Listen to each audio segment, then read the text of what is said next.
پہاڑوں کے دامن میں اس بیاباں و صحرا میں ایک یہ مدرسہ جس نے اطراف کے بسنے والے ایمان والوں کی آنے والی نسلوں کے ایمان عقائد کی حفاظت کے لیے اپنی محنتوں کو شروع کیا تھا اور کیا ہے۔ جب میری نظر اس مدرسے کے اطراف میں اونچے اونچے پہاڑی ٹیلوں پر پڑی، اس کے جنگلات اور اس کے صحراؤں پہ پڑی، تو مجھے ایک بات یاد آئی۔ آج سے تقریباً 1 صدی پہلے ہریانہ اور پنجاب کے علاقے میں حضرت مولانا محمد الیاس صاحب کاندھلوی نور اللہ مرقدہ نے امت کی اصلاح، امت کے ایمان اور عقیدے کی حفاظت کے لیے جو بیڑا اٹھایا تھا، وہاں کا ماحول بھی یہی تھا۔ چھوٹے چھوٹے دیہات، چھوٹی چھوٹی بستیاں، مسلمان غربت زدہ اور دنیاوی آسائش اور اسباب کی کا نہ ہونا، اور چھوٹی چھوٹی بستیوں میں ایمان والوں کا اپنے ایمان سے ہاتھ دھو دینا اور باطل کے بے دینی کا شکار ہو جانا، حتیٰ کہ ایمان اور اسلام کے عادات و اطوار کو چھوڑ کر اغیار کے طور طریقوں کو اختیار کر لینا، ان ساری باتوں نے مولانا محمد الیاس صاحب نور اللہ مرقدہ کو بے قرار و بے قرار کر دیا۔ یقین مانے ہمارے لیے مجمع مانے نہیں رکھتے، ہمارے لیے تو ایک فرد بھی اگر مل جائے تو ہم اتنی ہی بات کریں گے جتنی بات ہزاروں کے مجمع میں کریں گے۔ اس کی وجہ کیا ہے؟ اس لیے کہ نبی رحمت صلی اللہ علیہ وسلم نے میرے اور آپ کے ذمہ لگایا ہے، ایک ایک ایمان والے کی ایمان کی سلامتی اور اس کے ایمان کی حفاظت کی کوشش کرنا، اس کے عقیدے کو بچانا، توحید، رسالت اور آخرت جیسے بنیادی عقائد کی حفاظت کرنا، مرنے سے پہلے مرنے کی تیاری، قبر، حشر اور میدان قیامت میں اللہ کے سامنے اپنے زندگی کے حساب کتاب دینے کی فکر پیدا کرنا، طبیعتوں کو بے قل و بے قرار کرنا، دیہاتوں میں مارا مارا پھرنا، صحرا و بیابانوں میں اور پہاڑوں کے دامن میں بسی ہوئی یہ بستیاں جو معمولی نظر آتی ہیں، حضرات صحابہ اکرام رضوان اللہ تعالی علیہ مجمعین یہی سفر کیا کرتے تھے۔ انہیں معلوم ہوتا تھا کہ ایک ایمان والا کوس و دور میل و دور رہتا ہے، صحابہ اس کی بھی ملاقات کے لیے جایا کرتے تھے، اس کی بھی خبر گیری کے لیے جایا کرتے تھے۔ میرے بھائیوں، سب سے پہلی ذمہ داری یہ ہے، سوال یہ ہے، میں آپ کے سامنے ایک کتاب ہے مولانا محمد الیاس رحمت اللہ علیہ اور ان کی دینی دعوت۔ اس کتاب میں مولانا منظور نعمانی رحمت اللہ علیہ لکھتے ہیں کہ جب اس کا دوسرا ایڈیشن تیار ہوا، پہلا ختم ہو گیا، تقسیم ہو گیا، بک گیا، جب اس کا دوسرا ایڈیشن تیار ہوا تو حضرت مولانا منظور نعمانی صاحب رحمت اللہ علیہ لکھتے ہیں، ہم نے یہ جو کتاب تھی حضرت مولانا سید ابو الحسن علی ندوی رحمت اللہ علیہ کی، ہم نے یہ کتاب حضرت مولانا سید سلیمان صاحب ندوی رحمت اللہ علیہ کی خدمت میں پیش کی۔ سید صاحب سے ہم نے کہا کہ حضرت مولانا الیاس اور ان کی دینی دعوت یہ کتاب دوسرا ایڈیشن چھپ کر آیا ہے، آپ اس پر کچھ مقدمہ لکھ دیں۔ میں یہاں بیٹھے ہوئے تمام علماء، حفاظ اکرام، ائمہ مساجد اور اپنے اکابر کی توجہ چاہوں گا۔ حضرت مولانا سید سلیمان صاحب ندوی رحمت اللہ علیہ نے جب وہ مقدمہ لکھا تو مولانا منظور نعمانی رحمت اللہ علیہ کی رائے اس مقدمے کے بارے میں یہ ہے کہ علماء کو چاہیے اور طالبین اور دعوت و تبلیغ اور امت میں چل پھر کر امت کے ایمان اور عقیدے کو بچانے والے علماء، حفاظ اور ائمہ اور دعوت کے کام کرنے والے اور وہ جن کے دلوں میں امت کے بے دینی کا درد اور دین کے مٹنے کا غم جن کو بے قل و بے قرار کیے ہوئے ہیں، مولانا منظور نعمانی کہتے ہیں کہ سید صاحب نے جو مقدمہ اس کتاب پر لکھا ہے وہ ایسا جامع معنی مقدمہ ہے، اس کو ہر عالم دین اور ہر داعی کو پڑھنا چاہیے۔ الحمدللہ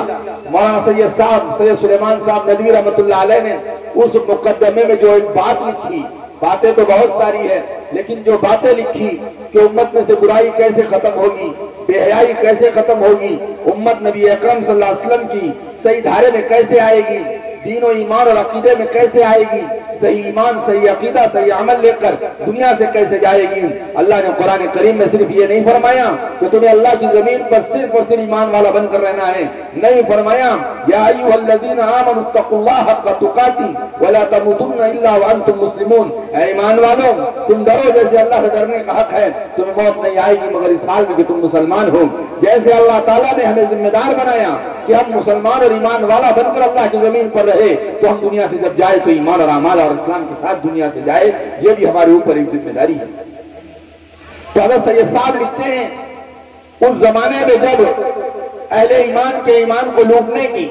اور ایمان والوں کے ایمان کو ختم کرنے کی اور ان کے عقیدوں کو خراب کرنے کی جب محنتیں شروع ہوئی اور اہل ایمان اغیار کے دام فریب میں آ گئے اور انہوں نے ایمان چھوڑ دیا، بستیوں کی بستیاں مرتد ہو چکی ہیں اور ایمان اور اسلام کو خیر بات کہہ دیا، میرے بھائیو ایسے موقع پر مسلمانوں کی بہت سی دینی تحریکیں اور تنظیمیں اٹھی ہیں۔ سید صاحب اس مقدمے میں لکھتے ہیں کہ جتنی تحریکیں اٹھی ساری تحریکیں دم توڑ گئی۔ ان تحریکوں میں اٹھنے والی ایک تحریک تھی دعوت و تبلیغ کی تحریک، جماعت کا کام، دعوت و تبلیغ کا کام۔ تو سید صاحب نے ایک جملہ لکھا اور سید صاحب نے انصاف کے ساتھ قلم اٹھاتے ہوئے اس کتاب کے مقدمے میں لکھا ہے، اور سید صاحب کون ہے جانتے ہو؟ سید سلیمان صاحب ندوی رحمت اللہ علیہ۔ نہ ان کا چلہ لگانا 4 مہینے لگے، نہ تبلیغ میں کوئی وقت لگا، لیکن حضرت نے اپنا تجزیہ انصاف کے قلم کے ساتھ پیش کیا۔ حضرت کہتے ہیں بہت ساری تحریکیں اٹھی ہیں، بہت ساری تنظیموں نے بیڑا اٹھایا مسلمان بستیوں کو ارتداد سے واپس لانے کا۔ پہاڑوں کے ہریانہ اور پنجاب کے علاقے میں پہاڑوں کے دامن میں بسے ہوئے 2-2 4-4 5-5 25 مکان میں رہنے والے اہل ایمان کو واپس ایمان اور اسلام کی طرف لانے کا۔ تو سید صاحب کہتے ہیں ساری تحریکوں نے زور مارا، ان تحریکوں میں ایک تحریک دعوت و تبلیغ بھی تھی جس کے مبانی حضرت مولانا محمد الیاس صاحب رحمۃ اللہ علیہ تھے۔ فرماتے ہیں ساری تحریک جوان ہونے سے پہلے دم توڑ گئی،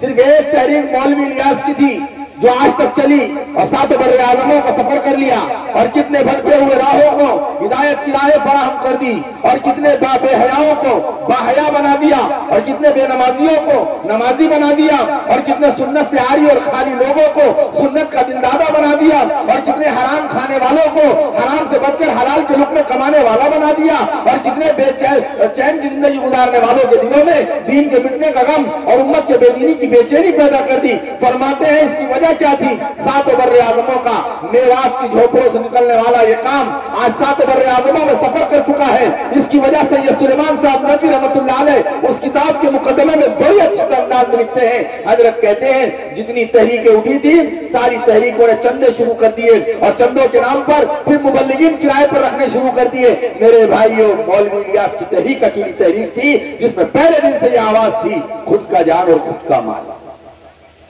فرمایا جب خود کا جان خود کا مال لے کر امت آئی تو پھر ادارے کھڑے ہوئے، پھر مدرسے کھڑے ہوئے، پھر مساجد تعمیر ہوئی، اہل ایمان واپس آئے، وہ مسلمان جو چاہ چکے تھے واپس آ گئے، انہوں نے دوبارہ دامن ایمان کو دامن اسلام سے وابستہ ہو گئے۔ اس کی وجہ کیا تھی؟ اس لیے میرے بھائیوں یہاں بیٹھے ہوئے علماء کرام اور یہاں بیٹھے ہوئے بستی کے اہل ایمان، ان تمام سے ہماری گزارش ہے مال لاؤ، اپنی جان لاؤ، ان اداروں کی حفاظت کرو۔ جب یہ امت خود کا جان خود کا مال لگا کر اداروں کی حفاظت کرے گی، مدارس کو ترقی دے گی۔ میں آپ کو ایک بات چلتے چلتے کہہ دوں، حالات آتے رہتے ہیں، چمن اجڑتا بھی ہے، چمن بستا بھی ہے، مالی بدلتے ہیں، رکھوالے بدلتے ہیں، یہ کوئی عیب کی بات نہیں، لیکن اللہ جس کی خدمت میں اپنے دین کی خدمت لکھ دیتا ہے اس کو قبول کر لیتا ہے۔ مولوی الیاس رحمت اللہ علیہ کوئی مفسر اور محدث نہیں تھے، کوئی بڑے خطیب نہیں تھے، کوئی قادر الکلام متکلم نہیں تھے، لیکن کیا تھا؟ بے قرار بے قرار دل تھا، درد مند دل تھا۔ اٹھو شونی والوں، تم نیت کرو اللہ پہاڑوں کے دامن میں بسنے والے ان بستیوں میں بسنے والے اہل ایمان کو کہ دل کے رخ کو اللہ اپنی طرف پھیر دے گا، صرف ہمارے قدم اٹھانے کی دیر ہے، ہمیں مارا مارا پھرنے کی دیر ہے، ہمیں غم اور بے قرار و بے درد اور درد مند دل لے کر گھومنے کی دیر ہے۔ اس لیے میرے بھائیوں، اس بیابان اور صحراؤں میں خدمت انجام جو لوگ دیتے ہیں یہ بڑی قربانیاں دیتے ہیں۔ شہروں میں تو بہت آسان ہے دین کی خدمت کرنا کیونکہ وہاں ماحول مل جاتا ہے، لیکن بستیوں میں، جنگلوں اور بیابانوں میں دور دور تک بھی یہ ماحول نظر نہیں آتا۔ بڑے نفس کی قربانی، جذبات و احساسات کی قربانی، خواہشات کی قربانی، آرام و آسائش کی قربانی، سواریوں کا نظم نہیں ہوتا، وقت پر چیزیں میسر نہیں ہوتی، بیابان میں ہے، بیمار ہو گئے جلدی ڈاکٹر نہیں ملتا، یہ احوال میں کام کرنا یہی اصل کام ہے۔ میرے بھائیو، یہی پیغمبروں کا دستور ہے اور یہی سنت ہے اور یہی اس امت سے چاہا جا رہا ہے۔ اس لیے ہم نیت کریں انشاءاللہ کہ پہاڑوں کے دامن میں جتنی آبادیاں اہل ایمان کی رہتی ہیں گھر گھر کی کنڈی کھٹکھٹائیں گے انشاءاللہ۔ جب ہم ان کے پاس جائیں گے تو یہ ہمیں بچے دیں گے، یہ ہمیں تعاون دیں گے، یہ اپنی اولادیں ہماری آغوش میں لا کر ڈالیں گے۔ میں شونی والے لوگوں سے کہوں گا تمام اہل ایمان یہ نیت کر لیں ہم ایک بچہ ضرور اس مدرسے میں دیں گے انشاءاللہ۔ عالم حافظ بناؤ، یہی بناؤ اور اپنا مالی تعاون بھی اس مدرسے کو دو، ان پڑھنے پڑھانے والوں کی مدد کرو۔ میرے بھائیوں، یہ معمولی خدمت نہیں ہے، آپ نے دے دیا، مدرسے کے حوالے کر دیا۔ ابھی حافظ صاحب سنا رہے تھے اتنے 1000 روپے کا وہ مہینے کی آمدنی بتا رہے تھے۔ سچ بتانا، شہروں میں جا کر دیکھو ہمارے بچوں کے خرچے اس سے زیادہ ہیں، ہمارے بچوں کے خرچے اس سے زیادہ ہے۔ سمجھ میں یہ نہیں آتا، انہوں نے کہا ہمارے پاس اتنے معلم، 2 معلمات ہیں، ان کی تنخواہیں کیسی دیتے ہوں گے؟ یہ 2-2, 3-3 ہزار روپے میں ہوتا کیا ہے؟ آپ اندازہ لگائیے۔ میرے بھائیو، نیت کریں انشاءاللہ کہ ہم نیت کرتے ہیں اے اللہ حلال کمائیوں میں سے 10واں حصہ یہاں لا کر دے۔ تو اللہ تعالیٰ، صحیح بخاری میں روایت ہے، اللہ کے نبی نے فرمایا ام المومنین سے اگر تو گن گن کے دے گی اللہ تجھے بھی گن گن کے دے گا، تو منہ بند کر کے رکھ دے گی اللہ بھی منہ بند کر دے گا۔ میرے بھائیو، نیت کریں انشاءاللہ ہم اپنے کمائی کے خزانے اور تھیلیوں کے منہ کھولیں گے اور اللہ کے دین کی نسبت پہ پڑھنے پڑھانے والوں کی مدد کریں گے، ان کے تعلیم کی فکر کریں گے۔ اور یاد رکھنا ایک چیز ہم دیں گے، فرمایا 1 روپیہ صدقہ کرو، صحیح بخاری میں روایت موجود ہے، اللہ تبارک و تعالیٰ صدقہ کرنے والے کے صدقے کی پرورش کرتے ہیں۔ کل میدان قیامت میں وہ پرورش کرتے کرتے صدقہ پہاڑوں کے برابر ہو جائے گا اور اللہ صدقہ دینے والے کو اس کا ثواب دے دے گا۔ یہ معمولی بات نہیں ہے۔ تو اللہ کی بارگاہ میں دعا ہے کہ اللہ اس ادارے کو پھر سرسبز و شاداب فرمائیں۔ اللہ تعالیٰ فتین کے فتنوں سے، حاسدین کے حسد سے، شرین کی شرارت سے ادارے کی، یہاں کے طلبہ طالبات کی، یہاں کے معلم معلمات کی اللہ تمام کی حفاظت فرمائیں، ان کے سرپرستان کی حفاظت فرمائیں، ان کے باڈی کی حفاظت فرمائیں۔ ایک رہو، نیک رہو اور اس نیت کے ساتھ کام کرو۔ دنیا میں کچھ نہیں لینا، جو لینا ہے آخرت میں لینا ہے۔ ویسے اللہ تو دے گا میرے بھائیوں، لیکن اخلاص کے ساتھ ہم کام کریں انشاءاللہ۔ ایک ہمت اور ایک قدم اٹھائے کہ دوبارہ اس ادارے کو اور اس باغ کو دوبارہ سینچنا ہے، یہاں کی اس چمن کی آبیاری کرنا ہے میرے بھائیوں، اور آنے والی امت کی نسلوں کو سنوارنا ہے انشاءاللہ۔ پھر آپ دیکھیں گے چند سالوں میں جو اجڑا ہوا چمن نظر آتا تھا پھر دوبارہ آباد نظر آئے گا، پھر بدلتے ہوئے مالی نہیں بلکہ اسی مالی کے رکھوالی اور اسی کے تراشنے سے یہ چمن آگے بڑھے گا، یہ بچے آگے بڑھ کر نکلیں گے۔ اللہ کی بارگاہ میں دعا ہے کہ اللہ تمام آنے والوں کو قبول فرمائے، جس نے جس لائن سے مدد کی ہے اللہ اپنے شائن شانوں نے بدلہ عطا فرمائے۔ اللہ مرحومین کی مغفرت، بیماروں کو شفا عطا فرمائے اور تمام شرکاء کی جائز تمناؤں کو اللہ اپنے فضل سے قبول فرمائے۔